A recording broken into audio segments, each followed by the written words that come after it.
J'ai dit, Seigneur, je n'ai pas envie d'arrêter de fumer, mais je sais que tu veux que j'arrête. Alors il va falloir que j'arrête. Le soir même, donc j'ai été pour rouler mon joint comme tous les soirs et je me suis écroulée, je suis tombée dans les pommes. Salut, moi c'est Béni, j'ai 27 ans et je viens de Bruxelles.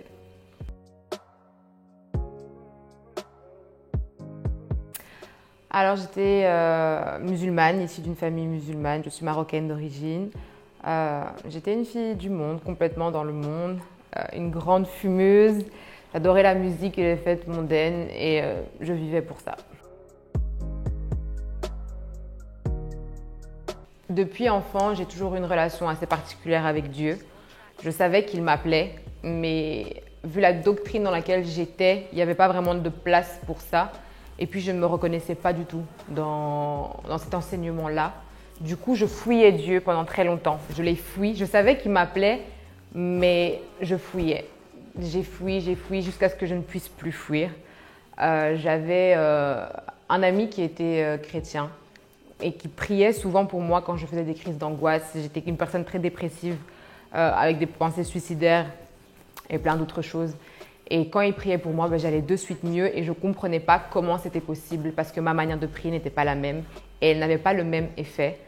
Je me disais juste que c'était Dieu et je ne rentrais pas plus loin jusqu'au jour où j'en ai eu vraiment marre. Et un jour, je me suis réveillée un matin et me regardant, j'ai vu que ce n'était plus moi. J'étais partie trop loin dans tout ce que je faisais.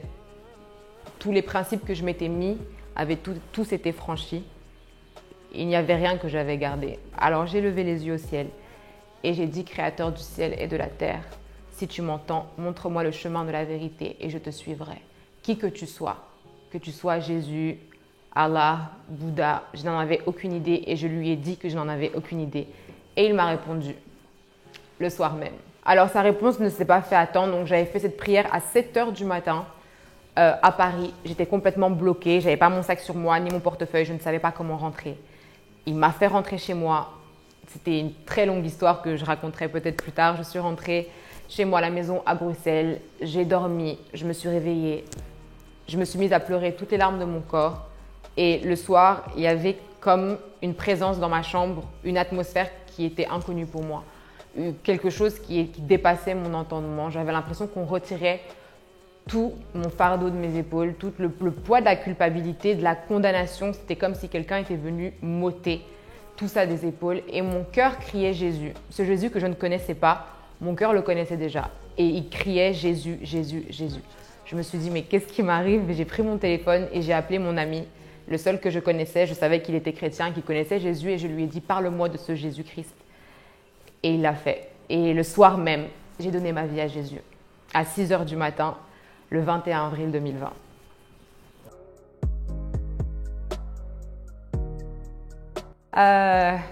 Alors depuis que j'ai donné ma vie à Jésus, tout a changé. Quand je dis tout, c'est tout. Il a tout changé, que ce soit ma mentalité, mes principes, mes exigences, ce que je croyais connaître. Tout a été remis à zéro d'une certaine façon. C'est vraiment le terme de la nouvelle naissance. Je suis vraiment née de nouveau. Quelques jours après avoir donné ma vie à Jésus, 5 jours après, j'ai eu mon baptême du Saint-Esprit. Et mes yeux se sont ouverts sur des choses et j'ai juste foncé. Je ne savais pas où j'allais. Et encore aujourd'hui, je vous avoue que je ne sais toujours pas où je vais, mais je le suis et je ne le regrette pas. J'ai arrêté de fumer le lendemain de ma conversion, alors que je fumais depuis 4 ans. Du jour au lendemain, je n'ai même pas eu besoin de passer par une étape. J'ai prié, j'ai fait une simple prière. J'ai dit, Seigneur, je n'ai pas envie d'arrêter de fumer, mais je sais que tu veux que j'arrête. Alors il va falloir que j'arrête. Le soir même, donc j'ai été pour rouler mon joint comme tous les soirs et je me suis écroulée, je suis tombée dans les pommes.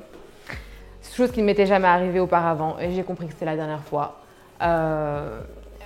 Tout a changé, même mon rapport aux réseaux sociaux, j'ai tout recommencé à zéro, ma manière de parler, ma manière de voir les choses, mon entourage, tout a vraiment changé. Mon monde a changé, il a changé et vraiment pour le meilleur.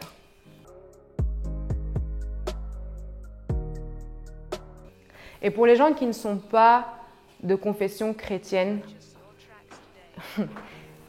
si tu es musulmane, bouddhiste, hindouiste, peu importe, n'aie pas peur de te poser la question de est-ce que où je suis est la vérité. Ce n'est pas parce que tu es né quelque part, Ce n'est pas parce qu'on t'a enseigné quelque chose que c'est forcément la vérité.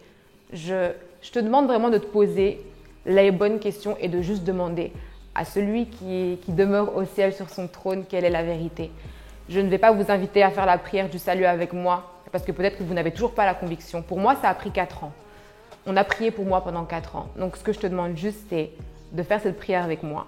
Seigneur, je ne sais pas qui tu es. Je ne sais même pas si tu existes. Mais si tu es ce que tu es, si tu es Dieu et que tu m'as faite, alors montre-moi le chemin de la vérité. Indique-moi le chemin de la vérité. Que Dieu vous bénisse au nom de Jésus. Amen.